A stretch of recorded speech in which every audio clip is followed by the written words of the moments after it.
धन्यवाद येशू. लूक अध्याय 7 वाचूया.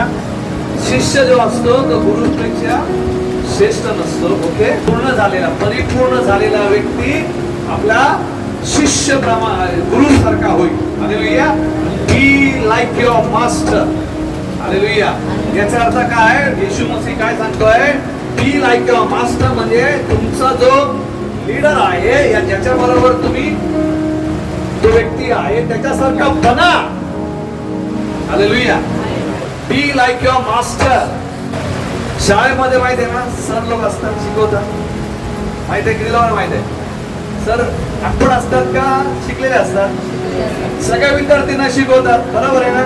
तर सगळे विद्यार्थी सरासारखे बनतात का? नाही बनत. का नाही बनत? काही लोकच त्यातले विद्यार्थी बनतात, काही लोक बनत नाही. का बोलू शकतो? का बनत नाही?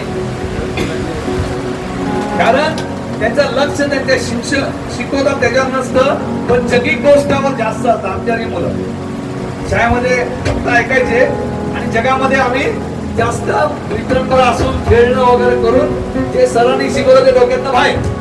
हालेलुया. मग त्यातले काही विद्यार्थी चांगले शिकले आणि त्या सरांपेक्षा मोठे झाले, कारण सर जे शिकवतात त्यांची अपेक्षा असते की विद्यार्थ्यांनी त्याच्यापेक्षा काय व्हावं? श्रेष्ठ व्हावं, मोठं व्हावं. बरोबर आहे ना? बरोबर आहे का? असे म्हणतात सर नाही तुम्ही आमच्यापेक्षा दत राहा. नाही ना, आमच्यापेक्षा चांगले राहा, आमचं नाव उज्ज्वल करा. म्हणजे आम्हाला अभिमान होईल की आम्ही या लेकराला या विद्यार्थीला आम्ही शिकवलंय म्हणून. हालेलुया. समजलं? असाच विश्वासी जीवनामध्ये पण आहे. हालेलुया. आत्मिक जगामध्ये पण तशीच आहे की एखादा व्यक्ती आपल्या समोर जो आहे, आपल्या बरोबर परमेश्वरी ज्याला आपल्या हाती दिलेला आहे, जो व्यक्ती तो आहे त्याच्या बरोबर त्याच्यातनं आपण त्याच्यासारखा बनतो आहे का? आपण जर बनलो नाही त्याच्यासारखा तर याचा अर्थ त्याच्यामध्ये दोष नाही आहे. दोष कोणामध्ये आहे? आपल्यामध्ये. बायबल मध्ये बघूया, वचनामध्ये बघूया. ओके, हे असे 2 व्यक्ती काढले बायबल मध्ये जे चांगल्या व्यक्तीवर होते, पण त्यांचा शेवटचा जो जीवन होता, शेवटी जे त्यांचं घडलं ते भयानक होतं. हालेलुया. म्हणजे परमेश्वराने जे त्यांच्यासाठी नियुक्त केलेलं त्यांच्यापेक्षा खालच्या स्तराला ते येऊन व्यक्ती रोग लागले. किती लोकांना माहिती आहे गेहाजी 2 राजामध्ये आहेत बायबल वाचणारे लोक? गेहाजी हा इलिशाचा सेवक होता, माहिती आहे ना? ओके, इलिशा कोणाचा सेवक होता? अलायजाचा. ओके, अलायजाकडनं इलिशाने काय प्राप्त केला? जे अलायजाकडे होते त्याच्यापेक्षा दुप्पट गोष्ट करण्याचे त्यांनी त्याच्याकडनं मिळवलं, अभिषेक मिळवला. हालेलुया. आता ह्याच इलिशाकडे हा सेवक आहे गेहाजी. हालेलुया.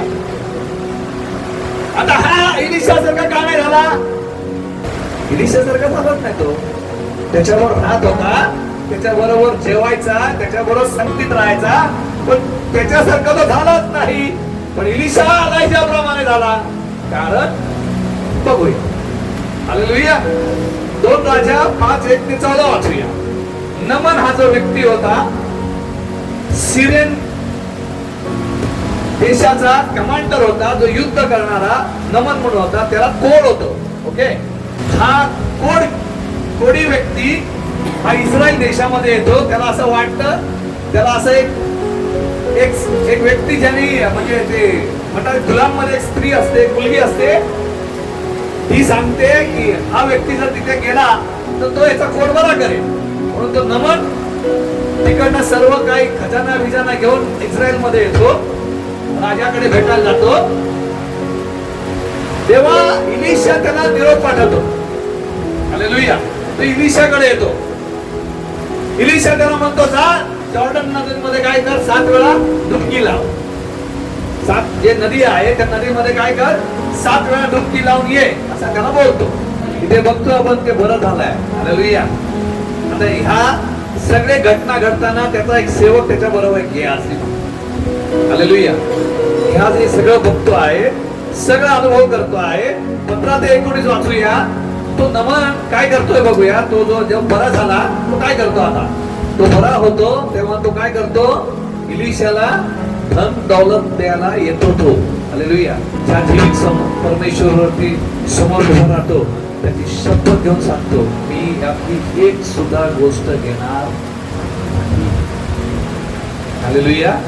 आता हे सगळं शिक्षण गेहाजीने पाहिलं पाहिजे होतं. तो काय करतो माहितीये तुम्हाला, पुढे वाचूया 20 ते 26. हालेलुया.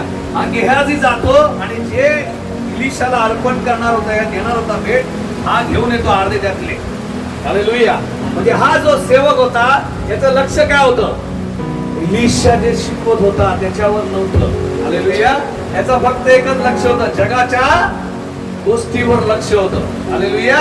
म्हणून त्याला इलिशा सांगतो, हा वेळ आहे का धन दौलत सेवक संपत्ती बनवायची, जागा बनवायची, ही वेळ आहे का त्याला विचारतो.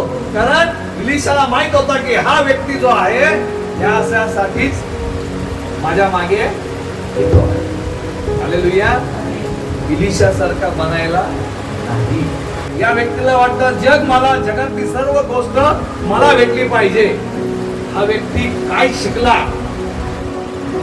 इलिशाकडनं काय शिकला हा व्यक्ती, त्या इलिशाने त्याला असं शिकवलेलं नाही. हालेलुया. पण त्या व्यक्तीचा त्याच्यावरती शिकवण्यावरती लक्ष नव्हतं, त्याचं फक्त लक्ष कुठे होतं, जगिक गोष्टीवर होतं. म्हणून तो पळतो आणि तिकडनं तो ती गोष्ट त्या नमनकडनं घेऊन येतो. हालेलुया. इलिशाने नाकारलेली. आणि हा इलिशाप्रमाणे मोठा सेवक बनण्यापेक्षा आता इलिशा जेव्हा मरतो हा काय करतो माहितीये तुम्हाला, माहिती नसेल तुम्हाला, ओके, पुढे दाखवतो पुढची त्याची सफर काय आहे जगामध्ये. इलिशा गेल्यानंतर हा झाला पाहिजे होता दुसरा इलिशा, हा झाला दुसरा जुडास. हालेलुया. बघूया इथे 2 राजा 8:10 1 ते 5. हा जातो आता आणि राजाचा सेवक बनतो. पहिला कोणाचा सेवक होता, इलिशाचा सेवक होता. तिकडे काय भेटली याला, मलाई भेटत होती. ओके. आता ती मलाई इलिशा गेल्यावरती मलाई संपली. आता कुठे जातोय हा व्यक्ती, हा राजाचा सेवक बनतो आहे. 2 राजा 8 1 ते 5. बघितलं काय, गेहाजी हा इलिशा प्रमाणे बनायला त्याला काय म्हणतात, एक संधी होती. पण तो काय बनला, जो सेवक होता तो सेवकच बनला. कुठला उद्देश आहे सेवकाचा, फक्त मला, हालेलुया, मला जमा करायचं आहे, मला ओढायचं आहे, जेवढं भेटतं तेवढं मला घ्यायचं आहे. म्हणजे याचं लक्ष इलिशा जे शिकवतो आहे, इलिशाच्या द्वारे परमेश्वर जे करतोय त्याच्यावर काहीच नव्हतं. त्याचं फक्त लक्ष संसारच्या गोष्टीवर होतं. असे काही विश्वासी लोक असतात, मिनिस्ट्रीमध्ये सुद्धा असतात, पण लक्ष नव्हतं. हालेलुया. जगिक गोष्टीकडे जास्त असतं, आत्मिक गोष्टीकडे कमी असतं. हालेलुया. गेहाजीने भरपूर वेळ इलिशावर राहिलाय. होऊ शकतं 20-25 वर्ष त्याच्यावर होता. हालेलुया. पण एकही गुण इलिशाचे गेहाजीमध्ये नव्हते. लूक अध्याय 6:40.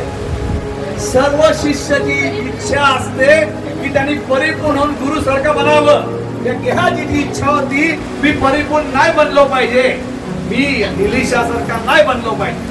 त्याचं लक्ष फक्त एकच होतं, याला पृथ्वीवरती धन संपत्ती कमवायची होती. हालेलुया. आणि जास्त लक्ष त्याच्या त्या गोष्टीवर होतं. फेल झाला गेहाजी, नापास झाला गेहाजी. पुढे अजून एक बायबल मध्ये अजून एक व्यक्ती आहे, त्याचा पण उद्देश तसाच होता. हालेलुया. तो पण तसा होता. कोण असेल, जुडास. हालेलुया. त्याच्याविषयी बघूया. तो येशूच्या मागे, येशू बरोबर होता. येशूकडे 12 शिष्य होते. त्या 12 शिष्यांपैकी 11 शिष्यांनी अद्भुत काम केलं, अद्भुत कार्य केलं 11 शिष्यांनी. पण हा जो एक होता हा पण तसाच होता. हालेलुया. योहान अध्याय काढूया 12 1 ते 6 वाचूया. याचा उद्देश बघा, हा येशू बरोबर का आहे बघा. इथे जुडास सुद्धा बघतोय आपण. हालेलुया. आपण काय म्हणतो येशूला, ते सुगंधी तेल कशाला नुकसान केलं, ते विकलं असतं तर आपल्याला 300 रुपये भेटले असते. त्या काळचे 300 रुपये. तो काय म्हणतोय, विकून विकून आपण गरीबांना, स्पष्ट सांगतोय त्याला इच्छा नव्हती गरीबांची, त्याला ते 300 पैकी काहीतरी पैसे त्याला घेता आले असते. म्हणजे येशूच्या मागे तो ह्या करताच होता. हालेलुया. त्याचं लक्ष फक्त इकडे होतं. काय काय होतं, येशूवर राहिल्यावर जेवायला तर भेटतच आहे, अजून एक्स्ट्रा इन्कम पण होत. हालेलुया. म्हणजे जगिक गोष्टीवरती जुडासचं लक्ष होतं. हालेलुया. आणि हा जुडास 30 नाण्यासाठी येशू मसीला धरून, हालेलुया हालेलुया, याचा अर्थ आहे की कुठल्या मनुष्यावर राहतो तसा होणं आपल्यावर निर्भर आहे. हालेलुया.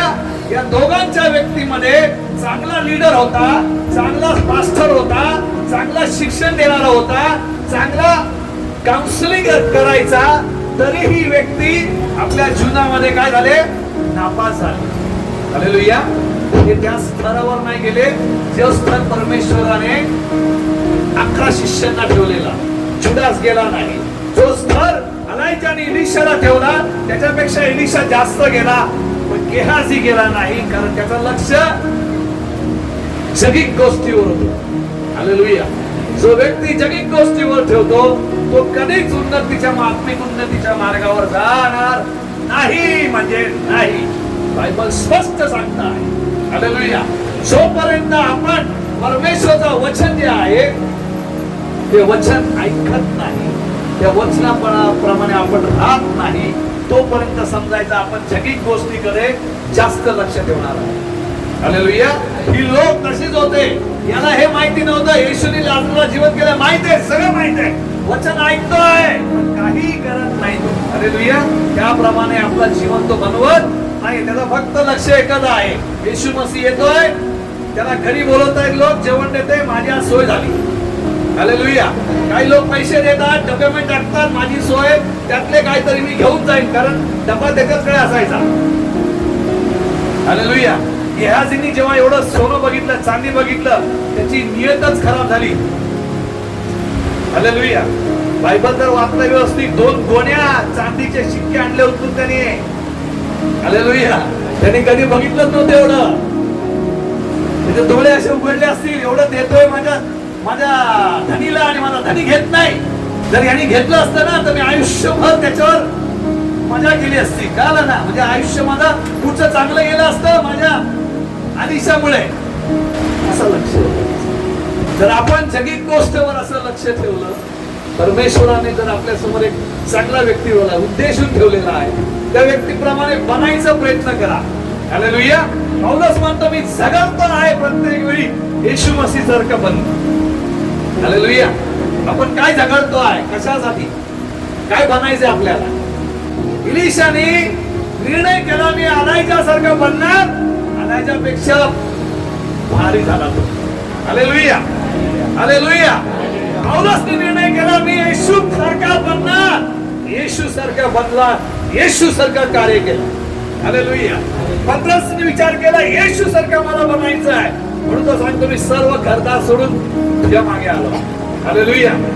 पत्रस सुद्धा येशू सारखा बनला, आणि पत्रस मृत्यू तुम्हाला माहिती आहे कसा झाला, येशू सारखाच झाला, फक्त उलट टाकवलं त्याला, तो बोलला म्हणून, नाही तर त्याला येशू सारखं मारलं असतं त्याला. म्हणजे त्यांचा उद्देश एकच होता, जसा मी त्याच्या बरोबर आहे तसाच मी झालो पाहिजे. आपला आहे का असा? किती ओरडून सांगा. नीतिसूत्र 13 काढूया. जो परमेश्वरच्या वचनाला द्वेष करतो या तुच्छ लेखतो, बघा काय बोलतोय, वचनाचा काय तुच्छ लेखतो, स्वतःवर काय आणतोय, अनर्थ आणतोय, संकट आणतोय. हालेलुया. जेव्हा परमेश्वरचं वचन आपल्याला बोध होतं, जेव्हा परमेश्वर आपल्याला बोलतो त्याच्या वचनाने, या वचनाद्वारे शिकवलं जातं, तर ते धरायला पाहिजे, ते आपण पकडलं पाहिजे त्या वचनाला आपण. आणि एकच उद्देश पाहिजे, ते आपण त्याच्यासारखा बनणार. Hallelujah hallelujah. आमचा काय उद्देश आहे?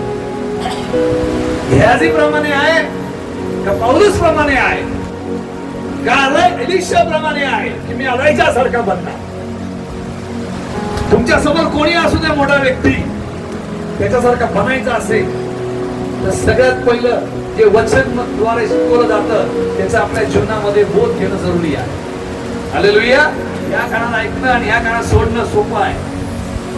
परमेश्वराला सांगितलं एक कान दिलं असतं बरं झालं असतं, ऐकून तरी छातीत दिलं असतं हृदयामध्ये. दोन कान कशाला दिले? इकडनं ऐकतात इकडनं सोडतात, करतात आपल्या मनाप्रमाणे प्रभू हे लोक. काय त्यांना एक कान दिलं असतं तर ऐकलं तरी असते तुझं. होऊ शकतं पुढच्या पृथ्वीमध्ये एकच कान मनुष्याला भेटेल, माहिती नाही. जे बोललं जाईल ते ऐकून हृदयामध्ये गेलं पाहिजे, तसं आपण केलं पाहिजे.